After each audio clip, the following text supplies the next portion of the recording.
Hi நண்பர்களே, எல்லாரும் எப்படி இருக்கீங்க? இன்னைக்கு நம்முடைய சேனலில் பொது தேர்வு தொடர்பான ஒரு அப்டேட்டை தான் பார்க்க இருக்கிறோம். அது என்ன அப்டேட் அப்படின்னு சொன்னால், தமிழகத்தில் அரசு மற்றும் அரசு நிதி உதவி பெறக்கூடிய பள்ளிகளில் படிக்கக்கூடிய மாணவர்கள் துணை தேர்வு எழுதும்போது மாணவர்களுக்கு கட்டண சலுகை வழங்கப்பட்டுள்ளது. அது என்ன கட்டண சலுகை, எப்படிப்பட்ட கட்டண சலுகை அப்படிங்கிறத பார்க்குறதுக்கு முன்னாடி நம்முடைய சேனலை சப்ஸ்கிரைப் பண்ணாத பார்த்துக்கிட்டு இருக்கிறவங்க தயவு செய்து சப்ஸ்கிரைப் பண்ணுங்க, உங்களுடைய ஆதரவை தாருங்கள்.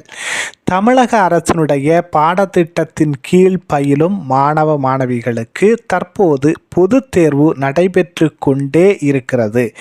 இந்த பொது தேர்வு முடிவுகள் மே மாதம் வெளியாகும் அப்படிங்கிறது இவங்க எல்லாருக்கும் தெரிஞ்சது.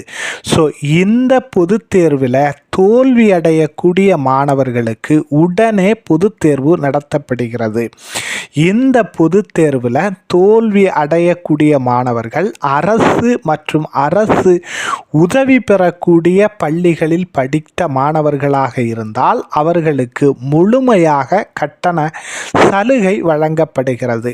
உங்களுக்கே தெரியும், பொது தேர்வுக்கு பொதுவாக துணை தேர்வு தட்கல் முறையில் துணை தேர்வு உடனடியாக எழுத வேண்டும் என்று சொன்னால் ரூபாய் 1000 கட்டணமாக செலுத்த வேண்டும். ஆனால் தற்போது அரசுடைய இந்த கட்டண அறிவிப்பின் பிரகாரம் நீங்கள் அரசு பள்ளியிலேயோ அல்லது அரசு உதவி பெறக்கூடிய பள்ளிகளில் படித்த மாணவர்களாக இருந்தால் உடனடியாக தட்கல் முறையில் தேர்வு எழுதக்கூடிய மாணவர்களாக இருந்தால் இந்த 1000 கட்டணம் கிடையாது அப்படிங்கிற அறிவிப்பு இப்போது அரசால் வெளியிடப்பட்டுள்ளது.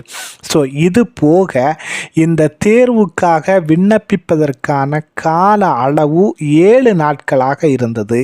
அந்த 7 நாட்களை தற்போது 15 நாட்களாக நீட்டிக்கப்பட்டு பள்ளி கல்வித்துறை செயலாளர் அவர்கள் அறிக்கை வெளியிட்டிருக்காங்க. ஸோ தமிழகத்தில் பொது தேர்வு எழுதக்கூடிய மாணவர்களுக்கும் இந்த தகவல் பயனுள்ளதாக இருக்கும் அப்படின்னு சொல்லி நாம் நம்புகிறோம்.